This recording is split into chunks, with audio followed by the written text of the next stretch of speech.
السلام عليكم ورحمة الله وبركاته. إن الحمد لله نحمده ونستعينه ونستغفره ونعوذ بالله من شرور أنفسنا ومن سيئات أعمالنا. من يهده الله فلا مضل له ومن يضلل فلا هادي له. وأشهد أن لا إله إلا الله وحده لا شريك له. وأشهد أن محمدا عبده ورسوله. اللهم صل على محمد وعلى آل محمد كما صليت على إبراهيم وعلى آل إبراهيم إنك حميد مجيد. اللهم بارك على محمد وعلى آل محمد كما باركت على إبراهيم وعلى آل إبراهيم إنك حميد مجيد. أما بعد فإن أصدق الحديث كتاب الله وخير الهدي هدي محمد صلى الله عليه وسلم وشر الأمور محدثاتها وكل محدثة بدعة وكل بدعة ضلالة وكل ضلالة في النار. يا أيها الذين آمنوا اتقوا الله حق تقاته ولا تموتن إلا وأنتم مسلمون. يا أيها الناس اتقوا ربكم الذي خلقكم من نفس واحدة يا أيها الناس اتقوا ربكم الذي خلقكم من نفس واحدة وخلق منها زوجها وبث منهما رجالا كثيرا ونساء واتقوا الله الذي تساءلون به والأرحام إن الله كان عليكم رقيبا. يا أيها الذين آمنوا اتقوا الله وقولوا قولا سديدا يصلح لكم أعمالكم ويغفر لكم ذنوبكم ومن يطع الله ورسوله فقد فاز فوزا عظيما. ബഹുമാന്യരായ സത്യവിശ്വാസികളെ, വിശ്വാസിനികളെ, അല്ലാഹു സുബ്ഹാനഹു വ തആലയുടെ നിയമനിർദ്ദേശങ്ങൾ നമ്മുടെ എല്ലാം ജീവിതത്തിൽ പാലിച്ചുകൊണ്ട് തഖ്വയുള്ളവരായി ജീവിക്കുവാൻ ശ്രദ്ധിക്കണം എന്നെല്ലാവരെയും ഓർമ്മപ്പെടുത്തുകയാണ്, വസിയത്ത് ചെയ്യുകയാണ്. അല്ലാഹു സുബ്ഹാനഹു വ തആല പ്രത്യേകമായി അനുഗ്രഹിച്ചിട്ടുള്ള സമുദായമാണ് നബി സല്ലല്ലാഹു അലൈഹി വസല്ലമയുടെ സമുദായം. അള്ളാഹുവിന്റെ പ്രത്യേകമായ കാവലുകൊണ്ടും നബി സല്ലല്ലാഹു അലൈഹി വസല്ലമയുടെ പ്രത്യേകമായ പ്രാർത്ഥനകൾ കൊണ്ടും അനുഗ്രഹീതരാണ് ഈ ഉമ്മത്ത്. അതേ സമയത്ത് ഈ ഉമ്മത്തിന് അള്ളാഹുവിന്റെ സംരക്ഷണം നിലനിൽക്കണമെങ്കിൽ അള്ളാഹുവും അവന്റെ പ്രവാചകനും കാണിച്ചു തന്ന മാർഗത്തിൽ അവർ സഞ്ചരിക്കുന്നവരാകണം. അള്ളാഹുവിനെയും അവന്റെ പ്രവാചകനെയും ധിക്കരിക്കുന്ന അവസ്ഥ വന്നാൽ നബി സല്ലല്ലാഹു അലൈഹി വസല്ലമയുടെ ഉമ്മത്തിനാണെങ്കിലും അള്ളാഹുവിന്റെ സഹായം ലഭിക്കാതെ പോകും. ഇത് വളരെ ഗൗരവത്തോടുകൂടി ഈ ഉമ്മത്ത് മനസ്സിലാക്കേണ്ട ഒരു യാഥാർത്ഥ്യമാണ്. വിശുദ്ധ ഖുർആനിൽ ഒരുപാട് സ്ഥലങ്ങളിൽ അള്ളാഹു ഈ കാര്യം നമ്മെ പഠിപ്പിച്ചിട്ടുണ്ട്. സൂറത്ത് നൂറിൽ ഒരായത്തിൽ അള്ളാഹു സുബ്ഹാനഹു വ തആല പറയുകയാണ്, ഖുൽ അത്തിഉല്ലാഹ വ അത്തിഉർ റസൂൽ. നബിയെ, നിങ്ങൾ ആളുകളോട് പറയണം, നിങ്ങൾ അള്ളാഹുവിനെ അനുസരിക്കണം, അവന്റെ പ്രവാചകനെ നിങ്ങൾ അനുസരിക്കണം. فإن تولوا فإنما عليه ما حمل وعليكم ما حملتم. ഇനി അള്ളാഹുവിനെ അനുസരിക്കുന്നതിൽ നിന്നും അവന്റെ പ്രവാചകനെ അനുസരിക്കുന്നതിൽ നിന്നും നിങ്ങൾ തിരിഞ്ഞു കളയുകയാണെങ്കിൽ നബി സല്ലല്ലാഹു അലൈഹി വസല്ലമക്ക് ആ പ്രവാചകൻ ഏൽപ്പിക്കപ്പെട്ട ഉത്തരവാദിത്വം അദ്ദേഹം നിർവഹിക്കുന്നു. പിന്നെ നിങ്ങൾ തിരിഞ്ഞുകളഞ്ഞ് നിങ്ങൾക്കുണ്ടാകുന്ന ആപത്തുകൾക്കും ഭവിഷ്യത്തുകൾക്കുമൊന്നും പ്രവാചകൻ ഉത്തരവാദിയല്ല. വഅലൈക്കും മാ ഹുമ്മിൽതും, നിങ്ങൾക്കുമേൽ നിർബന്ധമാക്കപ്പെട്ട കാര്യം എന്താണ്, അത് നിങ്ങൾക്ക് നിർബന്ധമാണ്. അഥവാ അല്ലാഹുവിനെയും റസൂലിനെയും നിങ്ങൾ അനുസരിക്കുക. വഇൻ തുതിഉഹു തഹ്തദൂ, ആ പ്രവാചകനെ നിങ്ങൾ അനുസരിക്കുന്നുണ്ടെങ്കിൽ അപ്പോഴാണ് നിങ്ങൾക്ക് ഹിദായത്ത് ലഭിക്കുക, നിങ്ങൾ നേരായ മാർഗത്തിൽ സഞ്ചരിക്കുന്ന സന്ദർഭം അതാണ്. വമാ അലർ റസൂലി ഇല്ലൽ ബലാഗുൽ മുബീൻ, നബി സല്ലല്ലാഹു അലൈഹി വസല്ലമയെ സംബന്ധിച്ചിടത്തോളം നിങ്ങൾക്ക് കാര്യങ്ങൾ പറഞ്ഞു തരിക, എത്തിച്ചു തരിക, ഈ ബാധ്യത മാത്രമേ ഉള്ളൂ.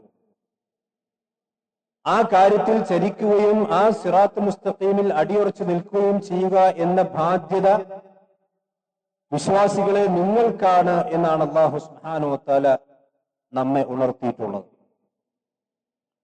സഹോദരന്മാരെ, അള്ളാഹുവിന്റെ പ്രവാചകന്റെ കൽപ്പനയെ ധിക്കരിക്കുന്ന സന്ദർഭത്തിൽ വലിയ പരിക്കുകൾ ഈ സമുദായത്തിന് സംഭവിച്ചിട്ടുണ്ട്, ഇനിയും സംഭവിക്കും. അതിന് ഏറ്റവും വലിയൊരു പാഠമാണ് ഉഹദ് യുദ്ധത്തിൽ സംഭവിച്ചിട്ടുള്ളത്. നബി സല്ലല്ലാഹു അലൈഹി വസല്ലമയുടെ ജീവിതത്തിൽ നടന്നിട്ടുള്ള ഓരോ സംഭവങ്ങളിൽ നമുക്ക് വലിയ ഗുണപാഠങ്ങളുണ്ട്. ലോകാവസാനം വരേക്കുമുള്ള മുസ്ലിമീങ്ങൾ അതിൽ നിന്ന് ഒരുപാട് പാഠങ്ങൾ പഠിക്കുകയും ജീവിതത്തിൽ ചില തിരുത്തുകൾ വരുത്തുകയും ചെയ്യേണ്ടതുണ്ട്. ബദർ കഴിഞ്ഞതിന് ശേഷമാണ് ഉഹദ് ഉണ്ടാകുന്നത്. ബദറിൽ മുസ്ലിമീങ്ങൾക്ക് ഏകപക്ഷീയമായ വിജയമാണ് ഉണ്ടായത്. അതേസമയത്ത് ഉഹദിലാകട്ടെ നബി സല്ലല്ലാഹു അലൈഹി വസല്ലം ഒരു യുദ്ധസന്നാഹത്തിന്റെ ഒരുക്കത്തോടുകൂടി തന്നെയാണ് പ്രവാചകൻ ഉഹദിലേക്ക് പുറപ്പെട്ടിട്ടുള്ളത്. ബദറിൽ അങ്ങനെയല്ല. അതുകൊണ്ടാണ് ബദറിൽ പങ്കെടുത്ത ഔസ് ഗോത്രക്കാർ വളരെ കുറവായിരുന്നു. ഖസറജുകാരാണ് കൂടുതൽ ഉണ്ടായിരുന്നത്. ഖസറജുകാരേക്കാൾ മദീന 2 ഗോത്രങ്ങളാണ് ഔസ് ഖസറജ്. ഇവരാണ് അൻസാരികൾ എന്ന പേരിൽ അറിയപ്പെടുന്നത്.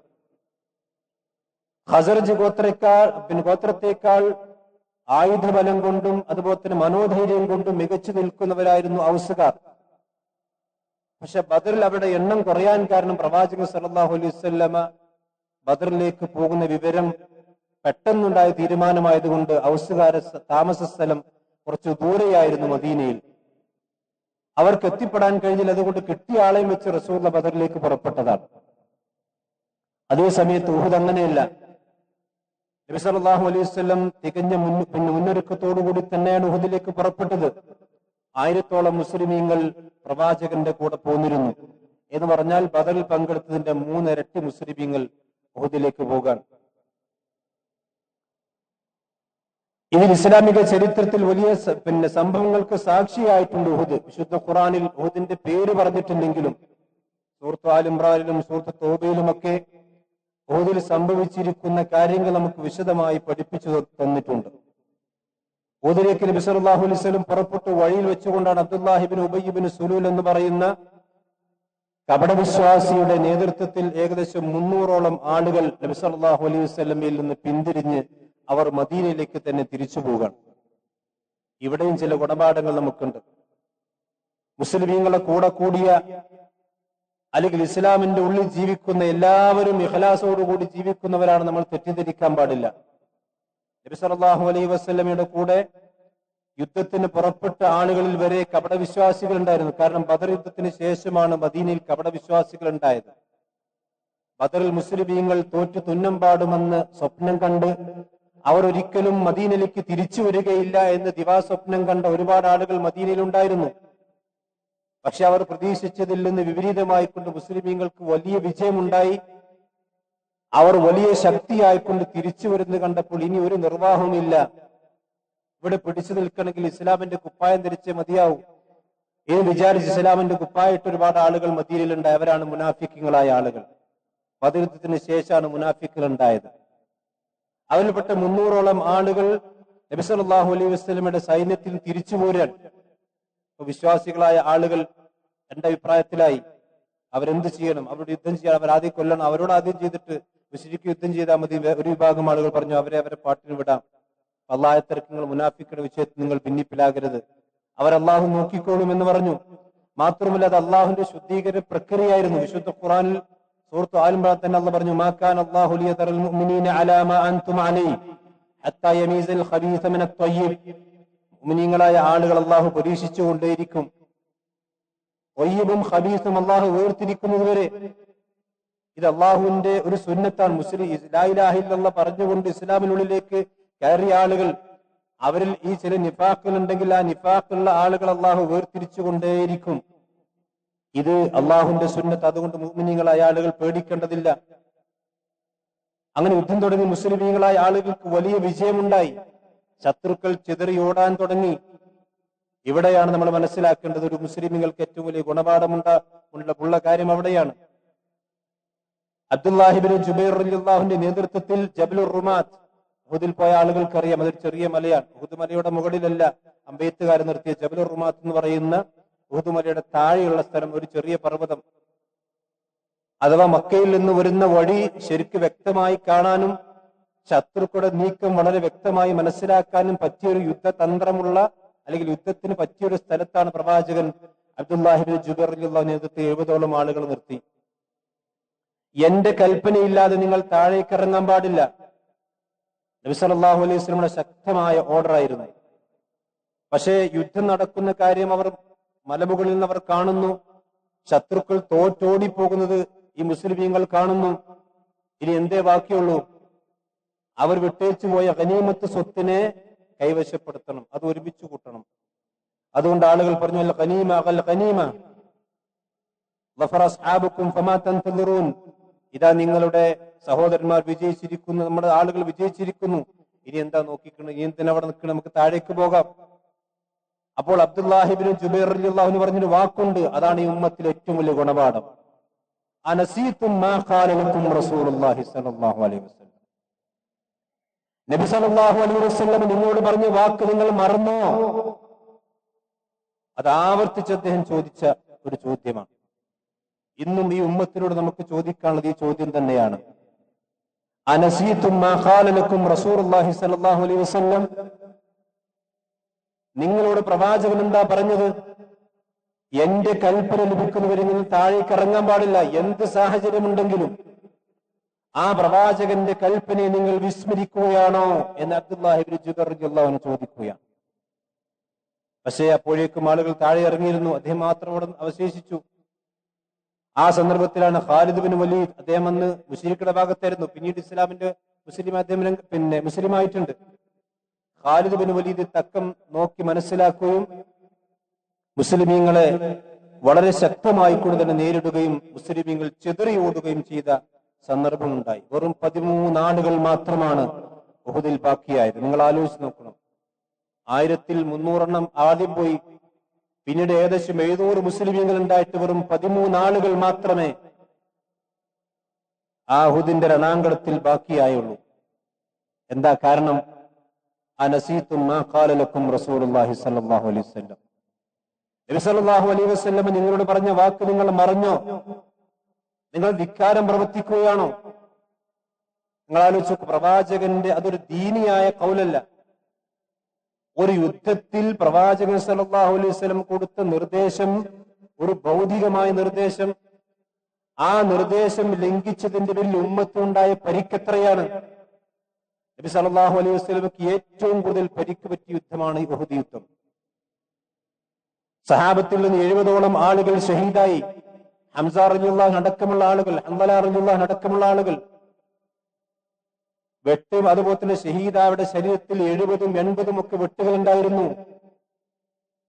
ഒരു ശരീരത്തിന്റെ ഇഞ്ച് പോലും ബാക്കിയില്ലാതെ അമ്പ് കൊണ്ട ശരീരങ്ങളാണ് നബി സല്ലല്ലാഹു അലൈഹി വസല്ലം ഉഹുദിൽ പിന്നെ അവിടെ മറമാടിയത്. എത്ര വലിയ അപകടമാണ്! പ്രവാചകൻ ശത്രുക്കൾ കുഴിച്ച കുഴിയിൽ വീണു. എത്രത്തോളം ചോദിച്ചാൽ നബി സല്ലല്ലാഹു അലൈഹി വസല്ലം കൊല്ലപ്പെട്ടു എന്ന് വരെ അബൂ സുഫിയാൻ അടക്കമുള്ള ആളുകൾ, അന്ന് അദ്ദേഹം മുസ്ലിമായിരുന്നു, ശക്തമായി കൊണ്ട് പറയുകയും മുസ്ലിമുകൾ അത് കേട്ട് ഭയചകിതരാകുകയും ചെയ്ത സന്ദർഭം. എന്താ കാരണം? അനസീതും മാ ഖാല ലക്കും റസൂലുള്ളാഹി സ്വല്ലല്ലാഹു അലൈഹി വസല്ലം. പ്രവാചകന്റെ വാക്ക് നിങ്ങൾ വിസ്മരിച്ചു കളഞ്ഞോ? ഇതിനെ സംബന്ധിച്ച് ആയത്തിറക്കിയിട്ടുണ്ട് വിശുദ്ധ ഖുർആനിൽ. അല്ലാഹു ഇന്നും മുസ്ലിമീങ്ങളായ ആളുകൾക്ക് ഒരു ഗുണപാഠമായി കൊണ്ട് വിശുദ്ധ ഖുർആൻ സൂറത്ത് ആൽ ഇംറാന്റെ 185-ാമത്തെ ആയത്ത് അല്ലാഹു പറയാണ്, ഇന്നല്ലദീന തവല്ലൂ മിൻകും യൗമൽ തഖൽ ജംആൻ, രണ്ട് സംഘങ്ങൾ കൂട്ടിമുട്ടി, അല്ലെ രണ്ട് സംഘങ്ങൾ പരസ്പരം പോരടിച്ചപ്പോൾ ഉഹദിൽ നിങ്ങളിൽ നിന്ന് ചില ആളുകൾ തിരിഞ്ഞോടിയിട്ടുണ്ട്.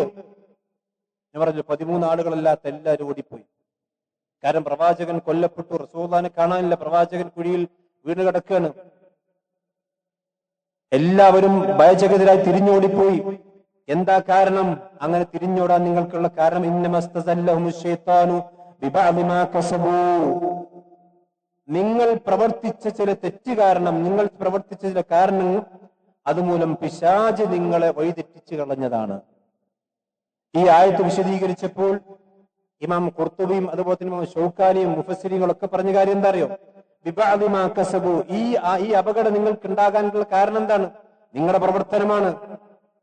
നിങ്ങളുടെ പ്രവർത്തനം മൂലം പിശാച് നിങ്ങളെ വഴിതെറ്റിച്ചു കളഞ്ഞു. ഏതാണ് ആ പ്രവർത്തനം? ഇമാം ഖുർത്തുബി റഹ്മത്തുള്ളാഹി പറഞ്ഞു, ബഅസിയത്തുൻ നബി സല്ലല്ലാഹു അലൈഹി വസല്ലം ഫീ തർക്കിഹിൽ മർകസ വമൈലിഹിം ഇലൽ ഗനീമ, പ്രവാചകൻ നിർത്തിയെടുത്ത് നിന്നില്ല, ചാടിപ്പോയി. ദുനിയാവിന്റെ വിഭവങ്ങൾ ആശിച്ചുപോയി. ഈ രണ്ട് തെറ്റാണ് അവർ ചെയ്തത്. അഥവാ റസൂൽ നിർത്തിയെടുത്ത് നിന്നില്ല, അപ്പുറത്തേക്ക് പോയി. പ്രവാചകന്റെ കൽപ്പന ധിക്കരിച്ചു, അപ്പുറത്തേക്ക് പോയി. രണ്ടാമത്തെ കാര്യം, ദുനിയാവ് ആഗ്രഹിച്ചു പോയി. അവർ മനഃപൂർവ്വം ചെയ്തതല്ല, ഇതൊരു ഗുരുതരമായ വീഴ്ചയായിരുന്നു. പക്ഷേ ഇനി സഹാബത്തിന് അതിന്റെ പേരിൽ ആക്ഷേപിക്കാൻ പാടില്ല. അള്ളാഹു ഉടനെ തന്നെ പറഞ്ഞു, വലഖദ് അഫല്ലാഹു അൻഹും, അള്ളാഹു അത് നിങ്ങൾക്ക് പുറത്തു തന്നിരിക്കുന്നു. ആ ബഹുദിൽ പങ്കെടുത്ത വലിയ വലിയ പ്രമുഖന്മാരായ സഹാബിമാരുണ്ട്. പക്ഷെ ഒരു നിമിഷത്തിൽ പതറിപ്പോയി, ചെതറിപ്പോയതാണ്. അള്ളാഹു സുബ്ഹാനഹു വതആല അവർക്ക് പുറത്തു കൊടുത്തു. ഇന്നല്ലാഹു ഗഫൂർ റഹീം, അള്ളാഹു സുബ്ഹാനഹു വതആല പൊറുക്കുന്നവനാണ്. സഹോദരന്മാരെ, ഇതിൽ രണ്ട് കാര്യം നമ്മൾ മനസ്സിലാക്കണം. നബി സല്ലല്ലാഹു അലൈഹി വസല്ലം നിൽക്കാൻ പറഞ്ഞെടുത്ത് നിൽക്കാതെ അപ്പുറത്തേക്ക് പോയാൽ അപകടമാണ്. അതാണ് ബിദ്അത്ത് എന്ന് പറയുന്നത്. ഏത് ബിദ്അത്തുണ്ടോ ഈ ദുനിയാവിൽ ഉണ്ടായിട്ടുള്ളത് എങ്ങനെയാണ്? ദുനിയാവ് ആഗ്രഹിച്ചുകൊണ്ടാണ്. ഇത് കൃത്യമായി നമ്മൾ പഠിക്കേണ്ട പാഠമാണ്. ലോകത്ത് ഇന്ന് ബിദ്അത്തിന്റെ കൂത്തരങ്ങളാണ് ലോകത്ത് നടന്നുകൊണ്ടിരിക്കുന്നത്.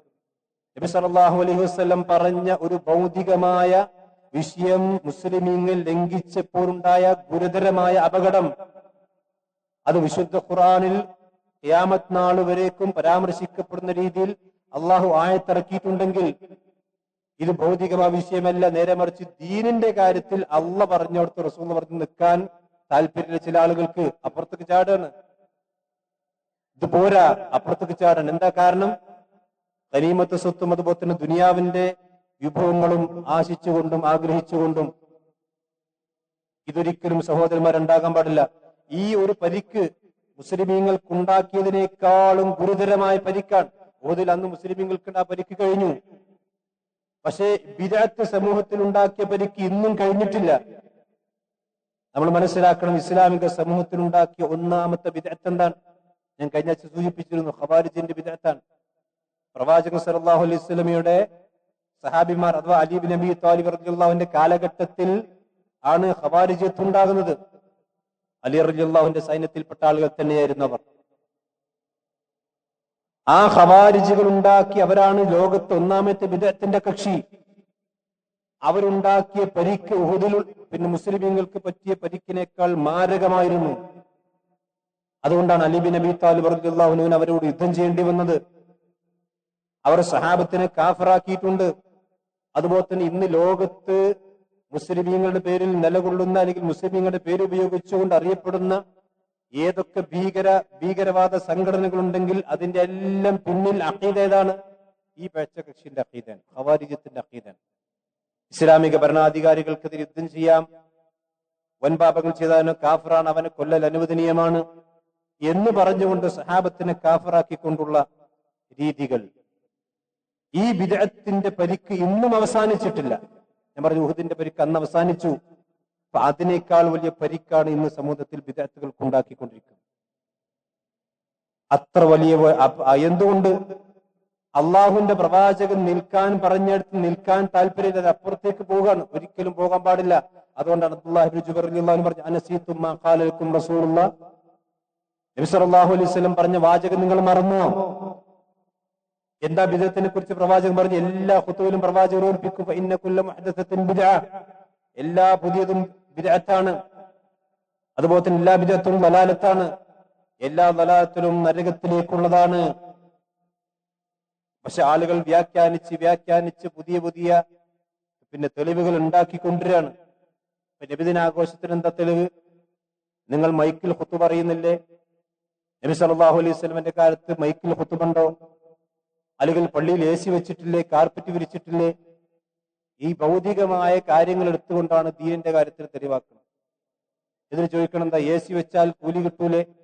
ഇപ്പൊ AC വെച്ച് കൂലി റസൂലുള്ളാഹിന്റെ സഹാബത്തിന് കിട്ടിയിട്ടുണ്ടോ? ശരിയാണ്, കിട്ടിയിട്ടില്ല. പക്ഷെ AC വെക്കുന്നതിന് പ്രത്യേകമായ ഷർത്ത് വെക്കുകയാണ്. 10 സ്വലാത്ത് എല്ലിട്ടാണ് AC വെക്കേണ്ടത്, അല്ലെങ്കിൽ സുബൈന്റെ മുമ്പാണ് AC വെക്കേണ്ടത്, ആ റബീഉൽ അവ്വൽ 12-നാണ് AC വെക്കേണ്ടത് എന്നൊരാൾ പറഞ്ഞ് AC വെച്ചാൽ ആ AC ബിദ്അത്താണ്. ആ പള്ളിയിൽ AC വെക്കാൻ പാടില്ല. കാരണം ആ AC ബിദ്അത്തിന്റെ AC-യാണ്. പക്ഷെ ഇങ്ങനെയാണോ ആളുകൾ ഭൗതികമായ ഒരു കാര്യം ഉണ്ടാക്കുന്നത്? ഇവിടെ നബിദിനാഘോഷവുമായി കൊണ്ട് ബന്ധപ്പെട്ട് എന്തൊക്കെ നിബന്ധനകളാണ്? അന്ന് ഒരുപാട് സുന്നത്തുകൾ സമൂഹത്തിൽ പഠിപ്പിച്ചുകൊണ്ടിരിക്കുകയാണ്. പാതിരക്കണീക്കണം, കുളിക്കണം, അതുപോലെ തന്നെ അന്ന് സ്വലാത്ത് ചെല്ലണം, പിന്നെ ഇന്ന ദിക്റുകൾ ചെല്ലണം. ഇങ്ങനെ ഒരുപാട് ശരീഅത്ത് ഉണ്ടാക്കിക്കൊണ്ടിരിക്കുകയാണ്. സഹോദരന്മാർ, ഇതൊക്കെ ബിദ്അത്താണ്. ബിദ്അത്ത് എന്ന് പറഞ്ഞാൽ ഈ ഉമ്മത്തിന് ഏറ്റവും കൂടുതൽ പരിക്കുണ്ടാക്കിയിട്ടുള്ളത് പ്രവാചകന്റെ കൽപ്പനകൾ ലംഘിച്ചുകൊണ്ടല്ലാതെ ഒരൊറ്റ ബിദ്അത്ത് ലോകത്തുണ്ടാക്കാൻ കഴിയില്ല. അതുകൊണ്ടാണ് അബ്ദുല്ലാഹി ബിൻ ജുബൈർ റളിയല്ലാഹു അൻഹു പറഞ്ഞ ലനസീതു മാ ഖാല ലക്കും റസൂലുള്ളാഹ്, പ്രവാചകൻ പറഞ്ഞ വാക്ക് നിങ്ങൾ മറന്നോ? റസൂലുള്ളാഹിനെ ധിക്കരിക്കാൻ പാടില്ല എന്ന വാക്ക് നിങ്ങൾ മറന്നോ? അത് മറന്നുകൊണ്ടല്ലാതെ ഒരു ബിദ്അത്ത് ഉണ്ടാക്കാൻ കഴിയില്ല. അതുകൊണ്ട് വളരെ ഗുരുതരമാണ് സഹോദരന്മാരെ ഈ മുസ്ലിം ഉമ്മത്തിന്റെ അപകടാവസ്ഥ. നിങ്ങൾ ആലോചിച്ച് നോക്കണം. ഈ തെറ്റുകൾ സംഭവിച്ചുകൊണ്ടിരിക്കുന്ന ഒരു ഉമ്മത്തിന് എങ്ങനെയാണ് അള്ളാഹിന്റെ സംരക്ഷണം ഉണ്ടാകുക?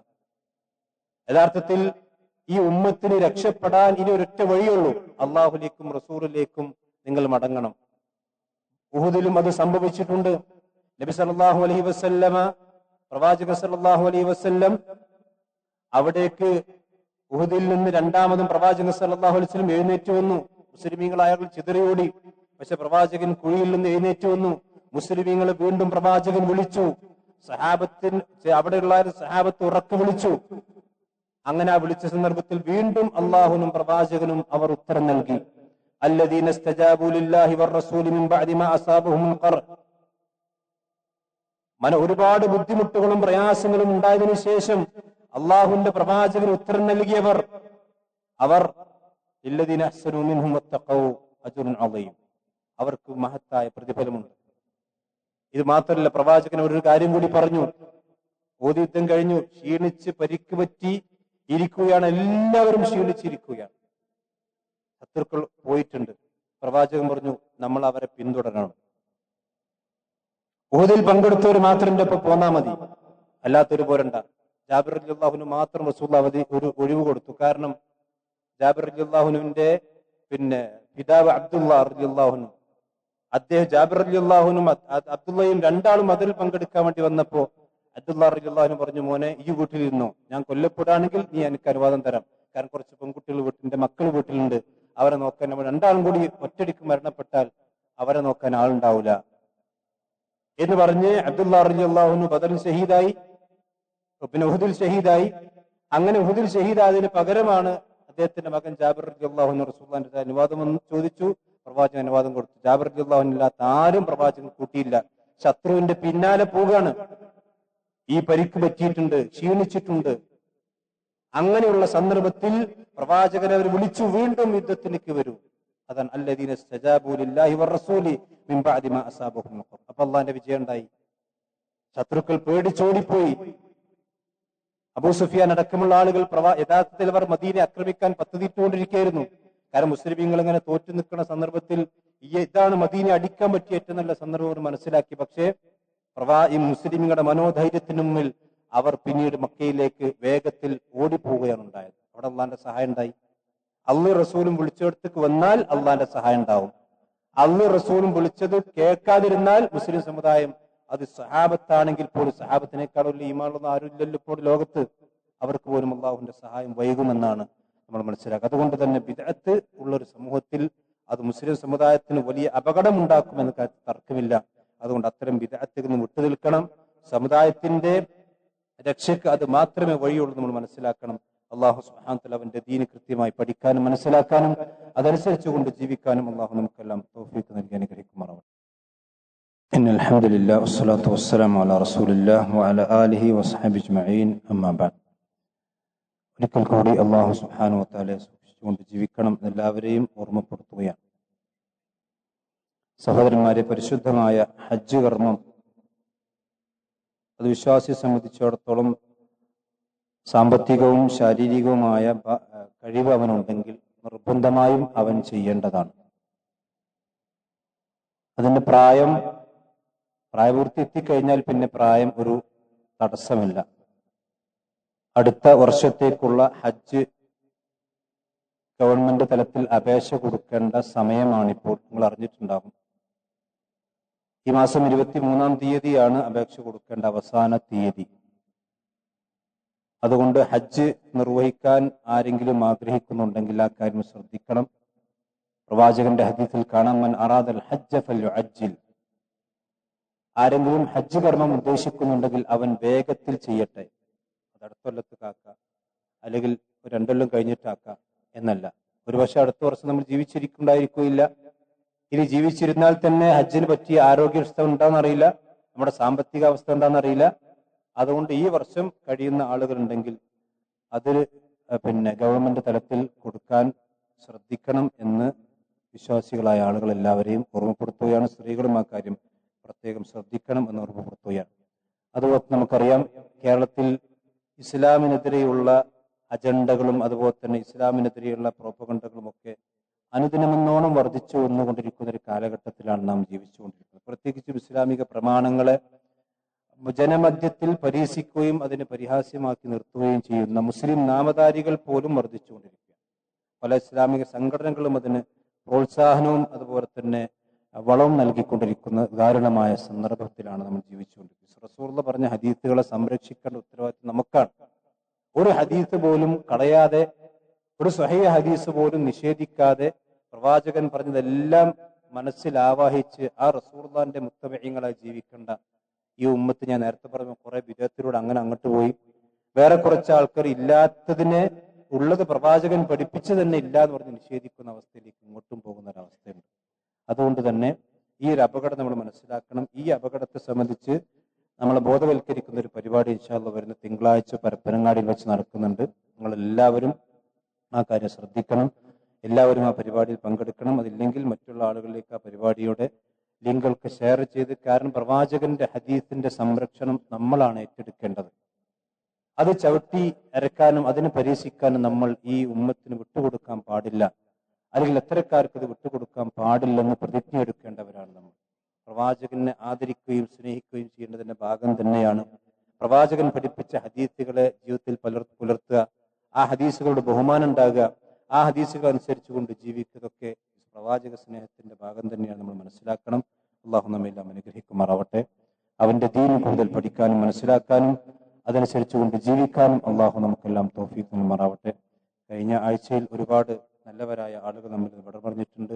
നമ്മുടെ മുഹമ്മദ് കുട്ടി മൗലവി, അതുപോലെ തന്നെ KC മുഹമ്മദ് മൗലവി മാറഞ്ചേരി, അവർ രണ്ടുപേരും വലിയ പണ്ഡിതന്മാരായിരുന്നു. അള്ളാഹു സുബ്ഹാനഹു വ തആല അവർക്ക് ഇവിടെ ഖബറിടം വിശാലമാക്കി കൊടുക്കുമാറാവട്ടെ. അവരുടെ ബർസഖി ജീവിതം അള്ളാഹു നന്നാക്കി കൊടുക്കുമാറാവട്ടെ. അവരെ നമ്മെ നാളെ ജന്നാത്തുൽ ഫിർദൗസ് അള്ളാഹു ചൂട്ടുമാറാവട്ടെ. നമ്മിൽ നിന്ന് അറിഞ്ഞും അറിയാതെയും വന്നു പോയിട്ടുള്ള മുഴുവൻ തെറ്റുകുറ്റങ്ങളും അള്ളാഹു നമുക്കെല്ലാം പുറത്തു നൽകുമാറാവട്ടെ. കടബാധിതം മൂലം രോഗം മൂലം പ്രയാസപ്പെടുന്ന ആളുകൾക്ക് അള്ളാഹു അവർക്ക് എല്ലാ ഐശ്വര്യം നൽകി അനുഗ്രഹിക്കുമാറാവട്ടെ. ലോകത്തിന്റെ വിവിധ ഭാഗങ്ങളിൽ പ്രയാസങ്ങൾ അനുഭവിച്ചുകൊണ്ടിരിക്കുന്ന മുസ്ലിം സഹോദരി സഹോദരന്മാർ, പിഞ്ചോവന മക്കൾ, അള്ളാഹുക്കെല്ലാം ആശ്വാസം നൽകി അനുഗ്രഹിക്കുമാറാവട്ടെ. ഇസ്ലാമിന്റെ ശത്രുക്കളുടെ കരങ്ങൾ അള്ളാഹു നിഷ്പ്രഭമാക്കി തീർക്കുമാറാവട്ടെ. ربنا آتنا في الدنيا حسنة وفي الآخرة حسنة وقنا عذاب النار.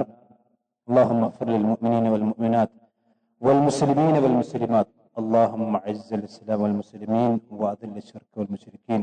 ربنا تقبل منا إنك أنت السميع العليم وتب علينا إنك